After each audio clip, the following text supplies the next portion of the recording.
Editing Vanessa here. Before we get kicked off with this episode, I just wanted to say that sometimes I really like to think of myself as having just got this property. And it's a little abandoned, very rough around the edges. And I like to think about it like, what would I do if I had just moved here? Maybe the previous owner passed away. That's how I like to think of it. Because in a way, she kind of did. She kind of did. I'm a new woman now. And it's a new farm.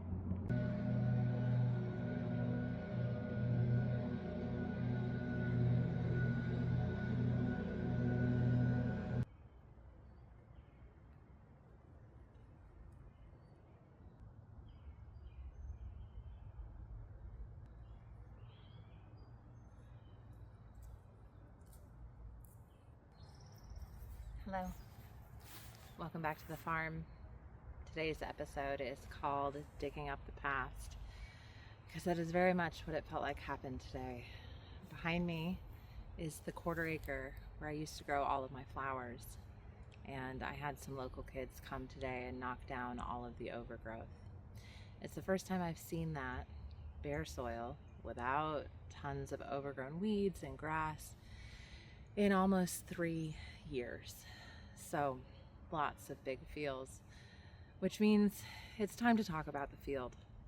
It's time to talk about what was and what could be. Now, I think a lot of people would look at what's behind me and say, gosh, what a mess. And I slightly agree. But when I look, what I see is what was, what's hiding underneath, what's waiting to be peeled back. And what was 22 rows of organic compost separated by wood chip paths from trees that we fell right here on our property that were absolutely filled to the brim 3 seasons out of the year with flowers, including a really large dahlia patch, which Deborah Prinzing herself has walked through. You wouldn't know it looking at it now.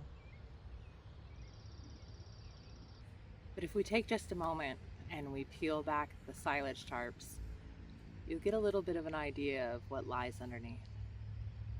I don't have any gloves, so I'm going to try to do this quickly and gently.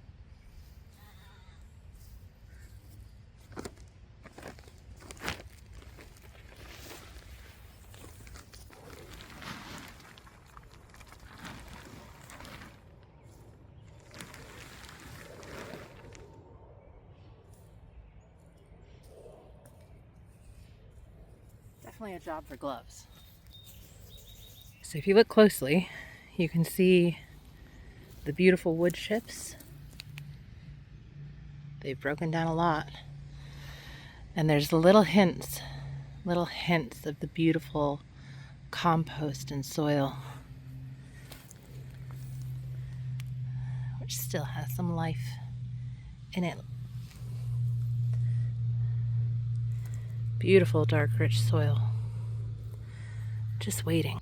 All of our field was no dig, no till, no dig. We did everything by hand, and we did it all organically. And if I ever get back out there again, that's absolutely the way it'll be. Down to the other end now.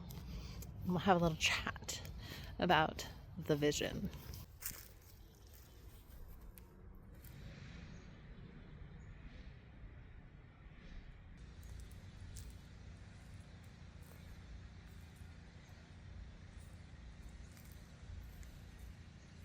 Behind me here, I had a row of my grandfather's roses. I brought them here after he died.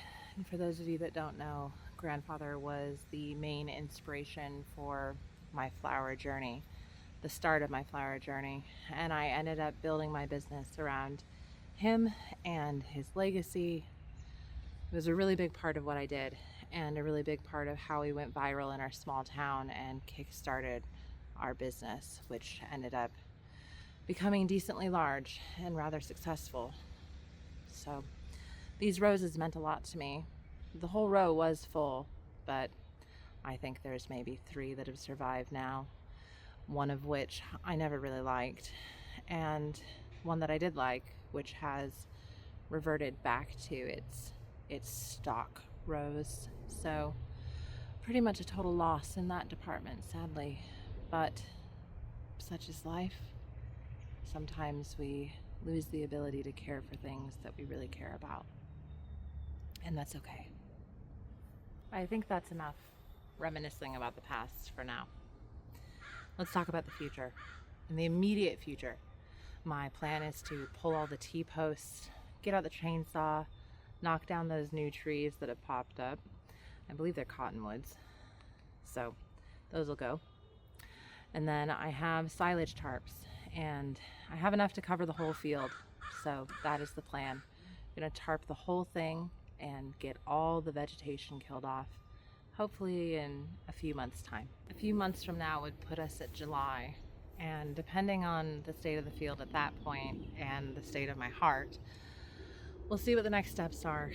I might decide to just do a big planting of sunflowers because I feel like that could bring a lot of joy in the fall after what's been some really hard years. But long term, I of course have a vision that's been in my mind for a long time. The sun's coming out.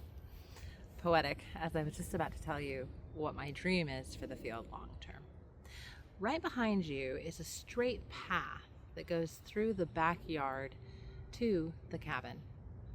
And the vision is that that path would continue from behind you and do a straight shot through the field out to the back of the property. That's the vision. I'm thinking either side could be flanked with espalier fruit trees. Unfortunately, I won't be able to get rid of the airplanes.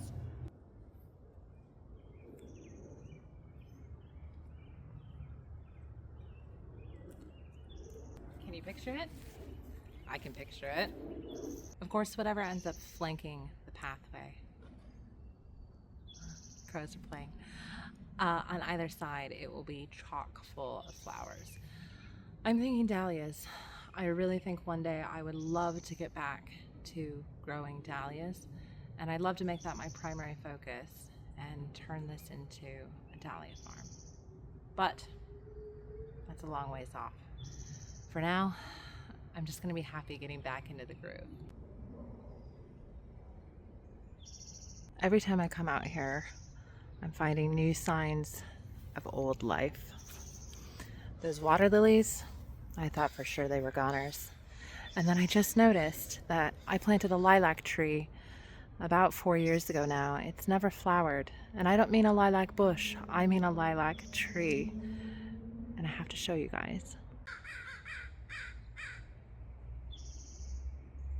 I even spotted some apricot tulips that are coming up in the veg garden, which are from so long ago.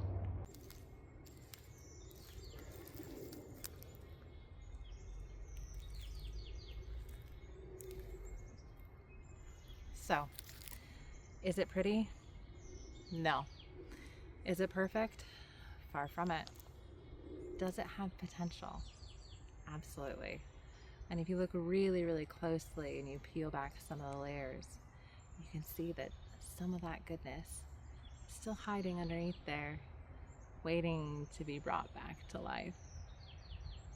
There is old life there. And I think it'll bring new life too.